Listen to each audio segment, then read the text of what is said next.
काही अपघात झालेला आहे. 6 कामगार वरून कोसळले, त्याच्यात एकाचा मृत्यू झाला, एक क्रिटिकल कंडिशन मध्ये आहे, 4 त्यांची देखील प्रकृती चिंताजनक आहे. नेमकी काय तुम्ही पाहणीमध्ये समोर आलेलं आहे तुमच्या? वारंवार मुंबईमध्ये अशा प्रकारच्या इमारतीवरून कोसळून अपघात घडतात कामगारांचे, कसं पाहता याकडे? मुळामध्ये माझं येणं आणि महापौरांचं सन्माननीय ऋतुताई तावडे आम्ही एकत्रच आलेलो आहे. त्याच्यामध्ये उपमहापौर पण होते. घटना कळता क्षणी जितका ट्रॅफिकमध्ये वेळ लागतो तेवढाच आमचा वेळ गेलेला आहे. बाकी आम्ही तत्परतेने इथे पोचलेलो आहोत. आल्यानंतर आदित्य राज असं काहीतरी साईटचं नाव आहे आणि ऋतू तावडेंच्या महापौरांच्या माध्यमातून असं कळलं की त्यांचं माहेर इथलंच आहे. 518 नंबर बिल्डिंगमध्ये त्यांचं माहेर आहे. त्यामुळे त्यांना इथली अधिक माहिती मिळाली आणि या माहितीनुसार त्यांचं म्हणणं आणि माझंही आता त्या वॉर्ड ऑफिसरकडनं आम्ही जेव्हा माहिती घेतली तर ह्या बिल्डिंग खऱ्या म्हाडाच्या होत्या.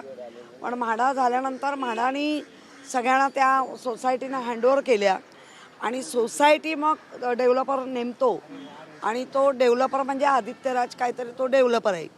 आतमध्ये साईटवर गेल्यानंतर जर आपण पाहिलं असेल आता ते 5 लोक जेव्हा खाली पडले, परांची ज्याला आपण ग्रीन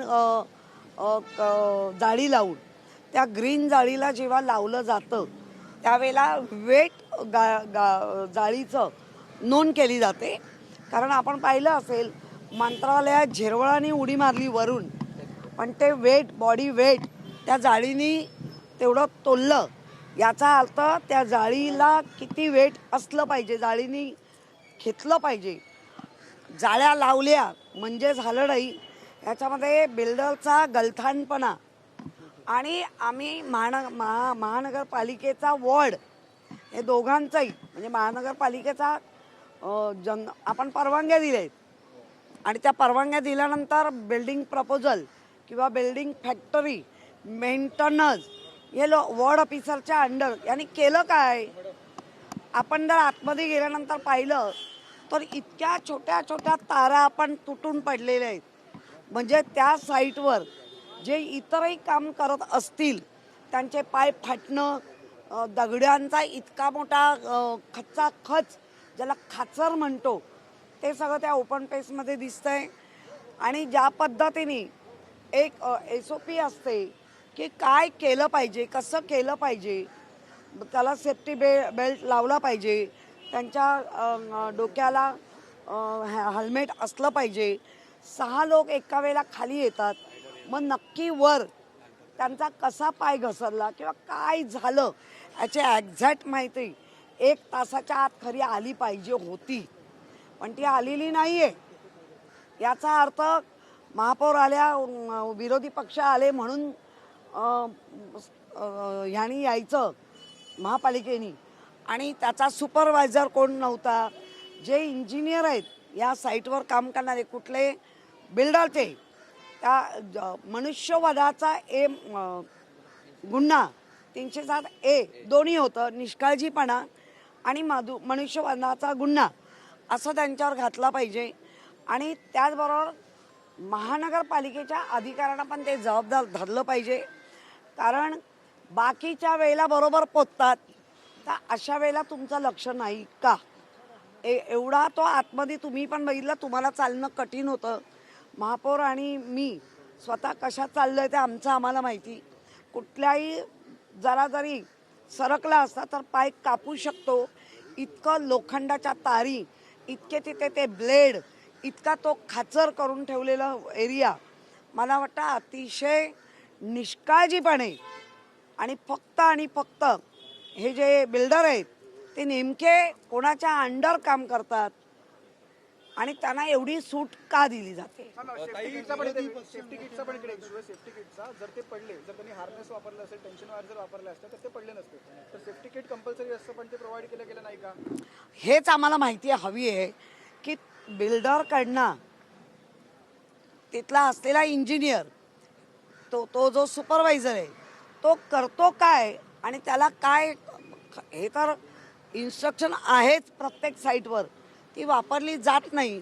जर वापरली जात नाही तर साईट सुपरवायझर ते वापरायला लावतो, याचा अर्थ तो हजर नव्हता. फक्त इन्स्ट्रक्शन दिलं हे काम करायचं आहे म्हणजे पार्किंग बिल्डिंगचा, आणि ते बिचारे वर्कर असतात, त्यांना काम पुरं करून एका साईटवर ना लवकरात लवकर दुसरी मिळते का याच्याकडे त्यांचा कल असतो. आता ते जे डेथ झाले ते मराठी आहेत का, कुठल्या राज्यातून आले आहेत का, आता मृत्यू झाल्यानंतर जो बिल्डर आहे तो गुन्हा तर होणारच आहे, पण त्यांच्यासाठी पेनल्टी काय, बिल्डरला त्यांच्या कुटुंबाला तो आर्थिकदृष्ट्या आता कसा सक्षम करणार आहे, सगळ्या गोष्टी यायला हव्या. काही वेळापूर्वी हजारो ठिकाणी काम सुरू आहे, अशी अंडर कन्स्ट्रक्शन इमारती आहे, तिथे पण असा सेफ्टीचा मुद्दा येऊ शकतो. विरोधी पक्ष नेते म्हणून तुमचा काही प्लॅन आहे का इन फ्युचर? नाही, आम्ही तुम्हाला त्या वेळेला कळवूच, आमचा आहेच. कारण आपण मागच्या वेळेला महापौर असताना पण सरप्राईज व्हिजिट घेतल्या होत्या, त्याही होतील.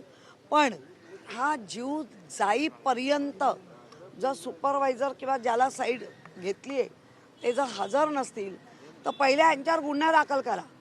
FIR तो होईलच, तो काय जनरल कोणी दबाव आणला तरी FIR होतो. याच्या आम्हाला पण झळी लागले.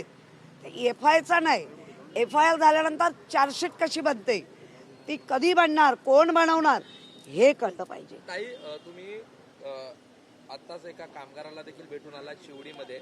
MMRDAच्या हलगर्जीपणाचा त्या ठिकाणी देखील एक तुम्हाला नमुना पाहायला मिळाला. विक्रोळीमध्ये एका कामगाराचा मृत्यू त्या ठिकाणी झाला होता. एक रिक्षा चालकापासून एक सरपंच जो आहे त्यांचा मृत्यू झाला होता. सरकारी कामं जिथे सुरू आहे तिथे देखील अशाच प्रकारचा हलगर्जीपणा तिथेच जास्त होत आहे. सरकारी कामांमध्ये आता जास्त दिसायला लागलाय. MMRDAच्या लोक निष्काळजीपणा जास्त आहे, आणि त्याच्यातला 2-4 खाजगी म्हणजे खाजगीत कुजबूज त्यांची मी ऐकली आहे की आम्हाला काम म्हणजे साईटवर आमचं काम कमी आहे आणि आम्हाला डिपार्टमेंटलाच जास्त बसवलं जातं याच्यावरती मंत्रालयात किंवा मंत्र्यांच्या दारात. तर कामं कधी असं कुजबूज आहे ते आता कोण करताय काय करताय तुम्हाला तो कानाचा घ्यावा लागेल. वरळी शिवडी कनेक्टर जो उन्नत मार्गाचा आहे त्याच्यामध्ये लोखंडी जे रॉड असतो तो कनेक्ट करण्याचा, तो उभाच्या उभा खाली आला. त्याचं नशीब चांगलं त्या मुलाचं की तो या साईडला पडला, लेफ्ट साईडला, आणि 6 टाके पडलेत. त्याचं सिटी स्कॅन झालेलं आहे. सिटी स्कॅनमध्ये सुदैवाने स्कलला कुठलाही मार लागलेला नाही आहे. सुपरफिशियल आत्ता तरी ती वाटते. त्याला कुठेही वॉमिटिंग नाही आहे. वॉमिटिंगचं सेन्सेशन म्हणजे त्याला होते असं वाटत नाही आहे. त्यामुळे बाकी पण ठिकाणी लागलं आहे. तर चालणाऱ्या लोकांनी नेमका गाड्या बघाव्या, खड्डे बघावे, ट्रॅफिक बघावं की वर बघावं, आणि मन बघता बघता कुठेतरी वर जायचंच आहे असा मुंबईकरांचा जीव धोक्यात घातलाय का? MMRDAचा विषय आला म्हणून इथून हाकेच्या अंतरावरती असंच एक कन्स्ट्रक्शन आहे, एक मशीद आहे, एका मेट्रोचा पूल गेला आहे, ब्रिज गेला आहे, त्याच्या खाली त्याचा जो पत्रा आहे मशिदीचा तो अगदी काही इंच आणि 1 इंचाचाच फरक आहे मेट्रोचा गर्डर आणि त्या मशिदीचा जो पत्रा आहे त्याचा. अशी पण आपलं काम होत असेल तर आता MMRDAच्या ऑफिसर जे असतात बघा, म्हणजे त्यांनी आत्ता जे आपला विषय चालू होता त्याला KM मध्ये दाखल केलं. हे आमचं हॉस्पिटल आहे, निश्चित KM मध्ये बऱ्यापैकी.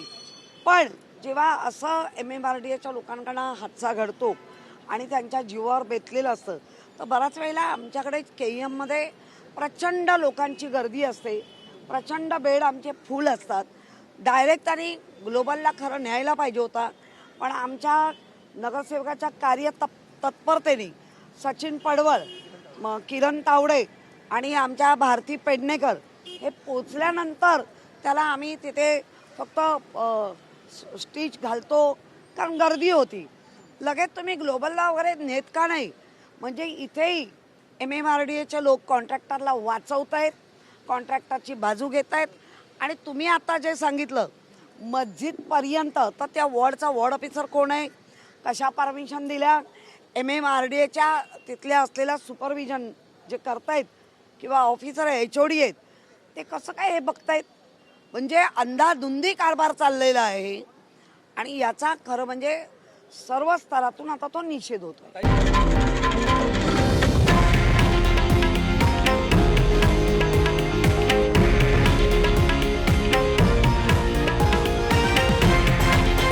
हे आहे देशातील नंबर 1 न्यूज नेटवर्क आणि आपण पाहत आहात TV9 मराठी, एकमेव.